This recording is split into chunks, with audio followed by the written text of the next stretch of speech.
বিশ্বনবী যে সমস্ত খাদ্যগুলো পছন্দ করতেন হাদিসে এসেছে।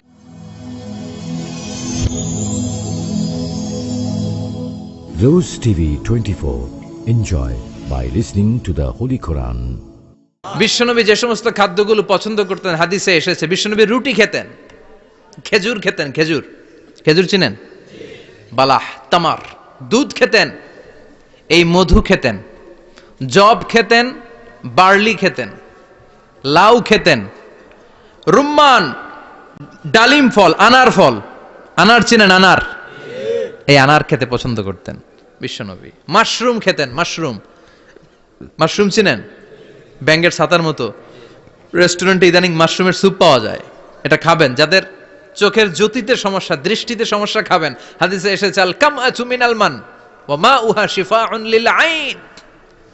মাশরুম হলো মান্না সালোয়ার মতো খাবার। মাশরুমের স্যুপ যারা খাবে, চোখের জ্যোতি যাদের কম, তাদের চোখের জ্যোতি বাড়িয়ে দিবে কে? বুখারীর বর্ণনা, কানা রাসূলুল্লাহ ইউহিব্বুল হালাওয়া ওয়াল আসাল। বিশ্বনবী মিষ্টান্ন খেতে বড্ড পছন্দ করতেন, আবার বিশ্বনবী বেশি বেশি মধু খেতে পছন্দ করতেন। সুবহানাল্লাহ।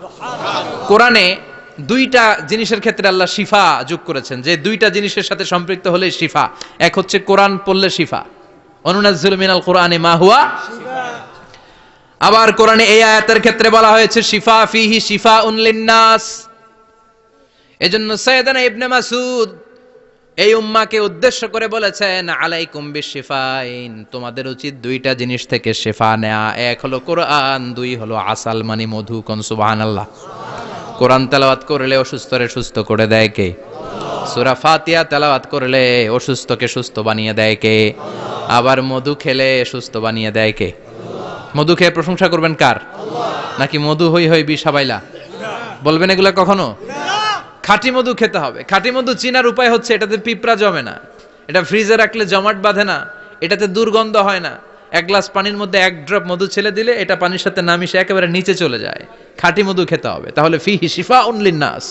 কত কিছু দিয়ে যে আল্লাহ এটাকে সমৃদ্ধ করেছেন। এটার মধ্যে গ্লুকোজ আছে, এটার মধ্যে সুক্রোজ আছে, ফ্রুকটোজ আছে, প্রোটিন আছে, মিনারেলস আছে, ক্যালসিয়াম আছে, ভিটামিন আছে। খাইলেই শরীর গরম হয়ে যায়। সুবহানাল্লাহ। এজন্য শীতকালে বেশি বেশি খাবেন, জাম্পার লাগবে না। শীতকালে মধু খেয়ে রাত্রে বেলায় বের হবেন, আর মাফলার পেঁচিয়ে বের হওয়া লাগবে না। সুবহানাল্লাহ পড়েন।